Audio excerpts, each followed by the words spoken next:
Hello and welcome back to Bull Like a Leopard. I don't know if I'm going to do the TGIF S talk today. It is really hot here, but I don't want to leave the air conditioning on because I'm leaving for the weekend, so it'd kind of be a waste. And that's one of the ways that you screw with your air conditioning if you turn it on and off. But I wanted to take a moment this Friday to talk about a series that I saw yesterday. I binge watched it, Chernobyl, which I'm sure some of you probably have, heard about or you've watched yourself now. I'm going to have it playing on the screen next to me, and I can't have the volume on because then I'll have a copyright strike, which I've had before. That happened when I reviewed the Chappaquiddick movie. Now you can see here, this is the scene after which the people from one of the neighborhoods in Pripyat, which is close to the Vladimir Lenin nuclear power plant, they saw this accident and they thought, well, the fire is pretty beautiful. We're going to go to the bridge. And it turns out that in the end, pretty gruesome consequences for those people. And unfortunately, so you can see here. So let me rewind here. You can see that this is a meeting of the Council of State of the Soviet Union. I believe it would be the Politburo, and this, of course, you can see somebody playing Mikhail Gorbachev, and it sort of encompasses probably an issue that was much longer in unfolding, which was the inflexibility of the Soviet state in responding to the Chernobyl disaster, which I think was the main issue of this movie.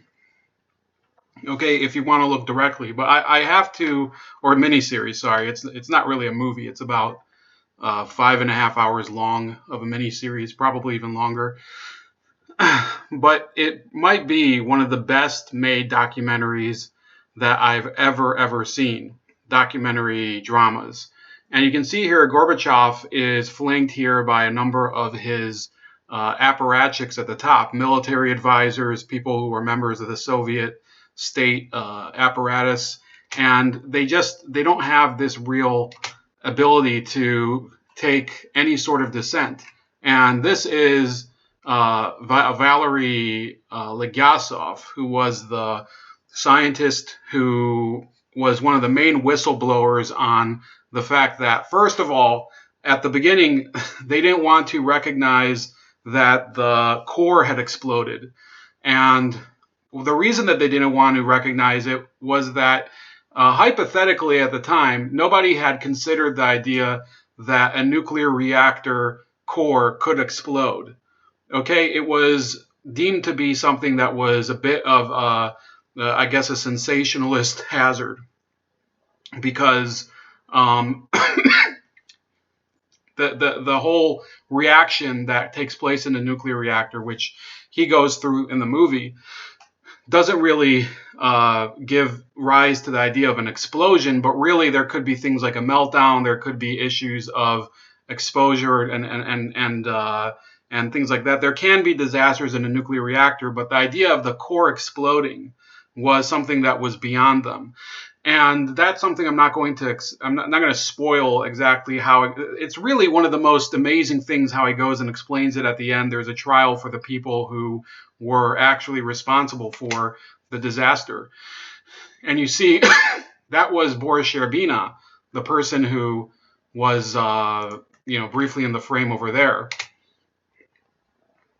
So, sorry, yeah, this guy. And initially, he's the main antagonist in the movie. He's a major figure in the Soviet hierarchy. He's the first secretary. I actually have it pulled up here. I have some of the identities here. And most of these people are either real characters from real life, or they're composites of them. And in one case, there's a composite who was the female protagonist of the movie, whose name escapes me. Sorry. But he was apparently the vice chairman of the Council of Ministers at the time, and therefore it was not in his interest to accept that this would be a major disaster that would show that the Soviet Union was not really up to the highest standards of safety and accountability. So they were trying to bury it at first. In fact, there's a famous helicopter scene in the movie where he tells Legasov to tell him how a nuclear reactor works, because that was the whole reason that they were paired to address the issue. Because Legasov is the nuclear scientist, whereas Sherbina is simply this party official. And then you can see here, as this is all happening, this scientist from Belarus, she's the composite character. She is realizing that the radiation levels and and what's going on over there in Ukraine, which is the neighboring country, they're so dangerous that she had to blow the whistle as well. And she eventually got to Chernobyl and reached both Sherbina and Legasov, and was able to tell them, look, this is no ordinary issue. She brought up an issue that was beyond just the reactor explosion. It was also the issue of there were water tanks that were around it that could have led to an even bigger disaster if they had been left to get melted through by the core, and that would have created a massive detonation that would have endangered all of Eastern Europe. So, yeah, this was, I would say, one of the most amazing movies or miniseries again I've ever seen. You can see here, these are the divers that were trying to get into Chernobyl in order to drain those tanks I just mentioned.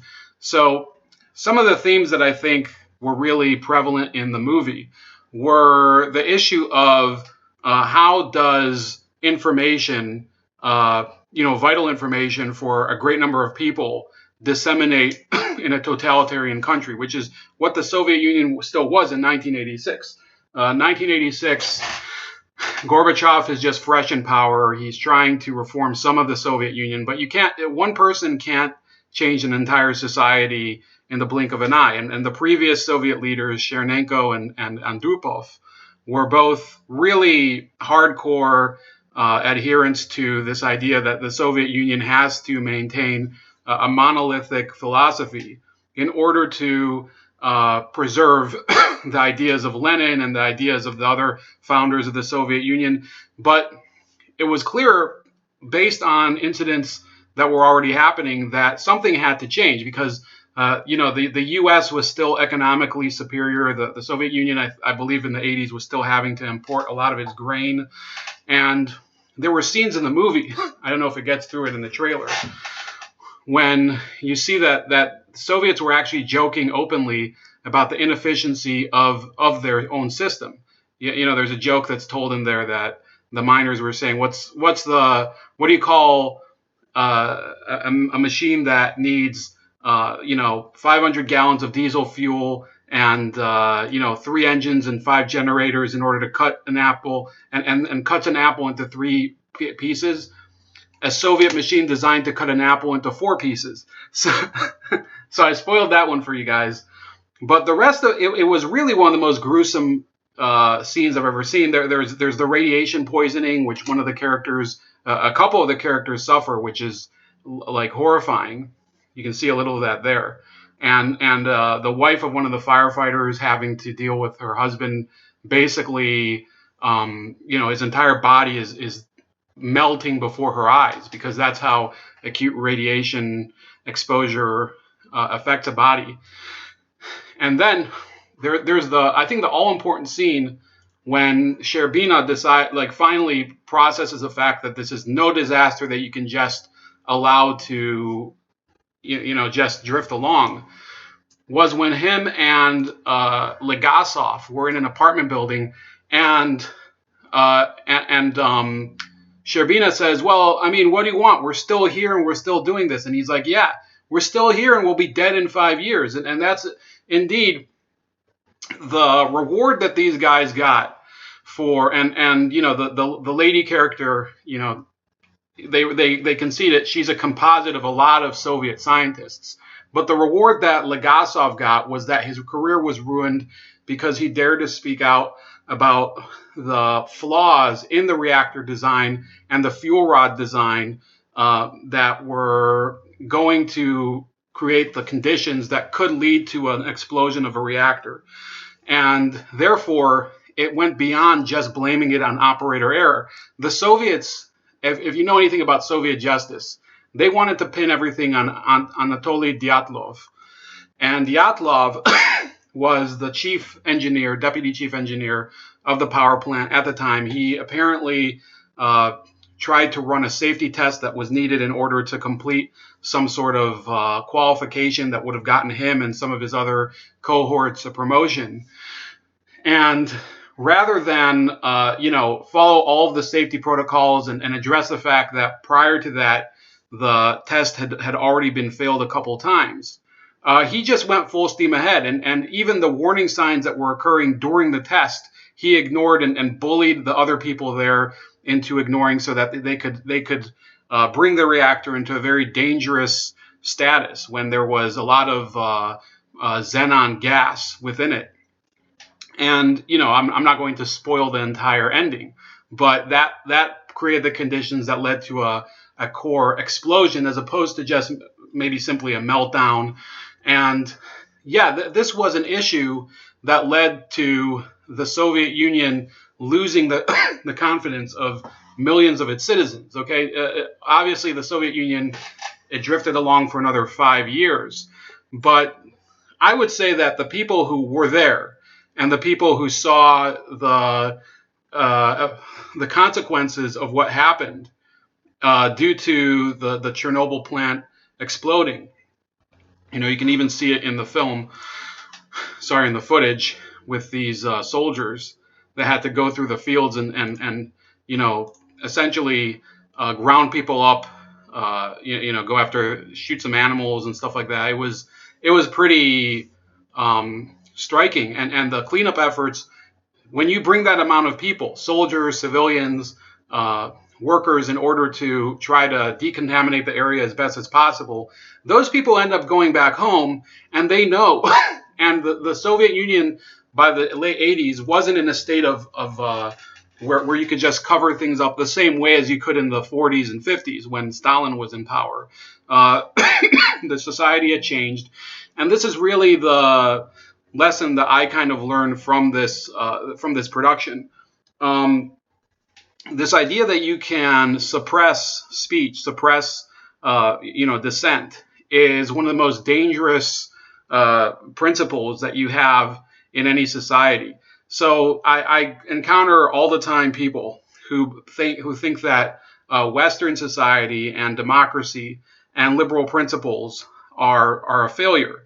In fact, Vladimir Putin famously had an interview, I want to say a month ago, with the Financial Times, and he said, yes, this idea of liberal democracy has run its course.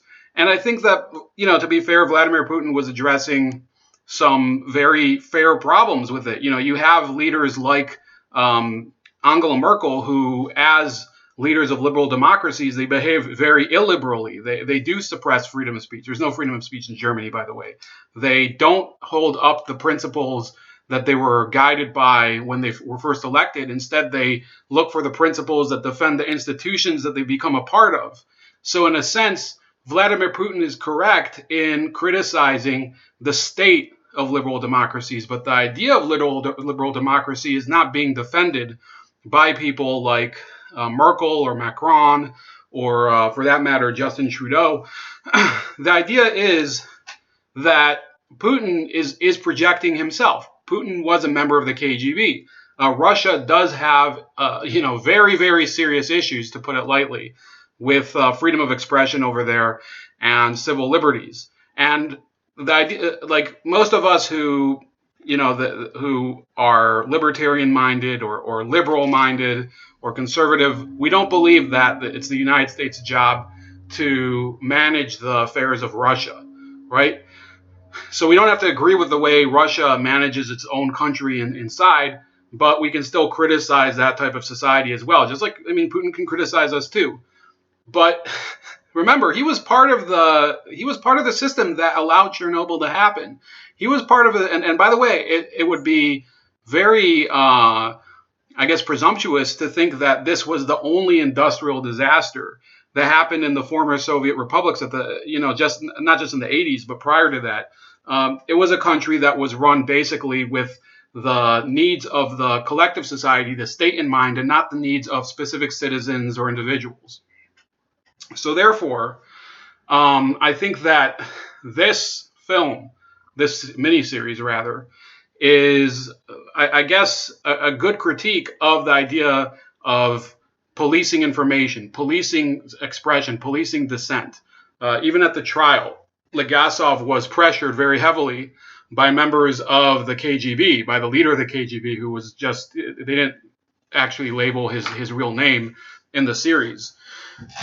And they wanted him to just make it an issue of operator error. But if that had happened, his commitment as a scientist, his commitment to the truth, which I guess he had to rediscover in the course of this, would have been betrayed. It's very simple. The idea that, well, we're going to blame it on the people who actually executed it instead of the people who created the conditions that would let this happen. That is what a totalitarian state would do. That is one of the reasons that many of these countries end up unraveling and falling apart, and different societies come up instead of them. And yeah, Russia today, Russia today, not the network, but the country, is not terribly different from the Soviet Union was at the time. And I'm sorry, I don't think that it's a guarantee that this is going to happen again. But if that mentality continues to be within the Russian state, yeah, you should definitely criticize this element of society. It's something that Putin himself should be concerned about if he cares about his own people. And I think that when we when we address issues like that, there's the 3 Mile Island disaster here in the U.S., which was, let me see, I think it was in like the late 70s, I believe, which was earlier. So that was a near miss, and it didn't quite happen the way Chernobyl happened.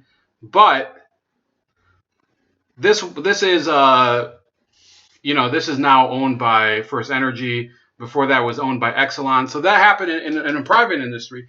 You better believe those people had to be held accountable, and they should have been. I think that in Western democracy, it's a little easier to hold people accountable. In totalitarian countries, whether it's the Soviet Union, whether it's China, whether it's Cuba, sometimes it's easy for the guilty to escape retribution when they are able to make the proper connections.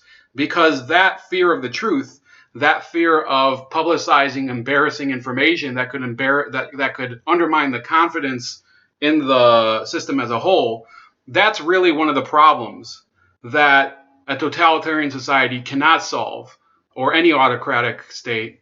They simply rely on that authority because they have nothing else to rely on. They don't actually represent the will of the society as a whole like they claim to. So that's about it. I hope you enjoyed this video. I don't think I'm going to make that many this weekend just because of the heat, but maybe on Sunday something. Other than that, please like, share, and subscribe. Also subscribe to me on minds.com, so you can find me there at Chef Leopard. Same screen name on BitChute, and same screen, and also on Subscribestar if you want to donate. That's Chef Leopard, and Starscream85 on Gab, and I'll talk to you later.